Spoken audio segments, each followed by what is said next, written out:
Megastar Sharon Cuneta napahigbi sa sama ng loob kay Piolo at Casey. Bakit naman kaya?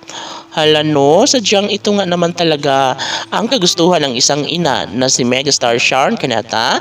Ang pangarap niyo sanang mabuo na ang relasyon ni Piolo at Casey. Sila ay magbabalikan, no? Itong pangarap ni Megastar Sharon Cuneta.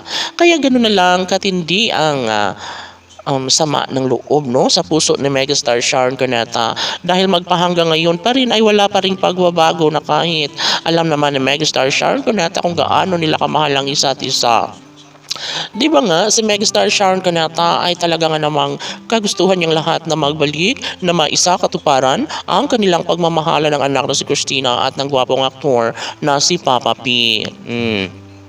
Malamang nahihirapan din ang taong bayan sa puntong ito, ngunit sadyang ganun lang talaga ang tema sa pagmamahala nila ngayon.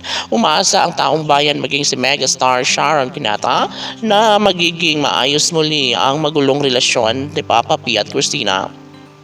Kaya gano'n na lang ang katuwa ang kaligayahan na nadarama ng mga bashers ngayon dahil nga alam nila na sadyang hindi magwawagi si Megastar Sharon Cuneta sa kanyang pangarap na maikasal nga si Piolo Pascual at Casey Concepcion.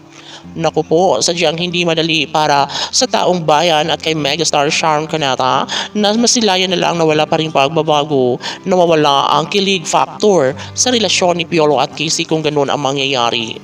Dahil pangarap ng lahat na sana nga ay magiging maayos muli ang pagmamahalang tunay ni Christina at Papa P.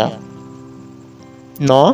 Siyempre si Megastar Sharon Cuneta ay napabilib naman sa kasisiga-sigan pagiging matibay ni Papa P at kaya niya pa rin umanong patunayan sa buong daigdig kung gaano kahalaga sa kanyang buhay si Christina. Yes, sadyang isa ito sa pinaka the best ng lahat. Isa ito sa inaayawan noon ng mga bashers na muling magkikita at magmaayos muli ang pagmamahalan ni Papa P at Christina. Tanong ng mga netizens, kailan nga ba kaya ang plano ni Piolo Pascual at Casey Concepcion na maikasal? Ay, naku, sadyang namang mahirap ang laban na ito. Ngunit si Megastar Sharon Cuneta na ang nagsasabi na hindi siya titigil hanggat hindi mabigyang katuparan ng kasal na para kay Papa P at Christina. Ganon katindi ang pagsuporta at pagmamahal ni Megastar Sharon Cuneta sa kaniyang obligasyon bilang ina kay Christina. Dapat ay magiging maligaya na ang kaniyang anak na si Casey Concepcion sa pag-ibig ni Piolo Pascual. Si Megastar Sharon Cuneta ay masaya kapag nakangiting masilayan si Papa P at Christina. Kisi PG Fanatics, laban!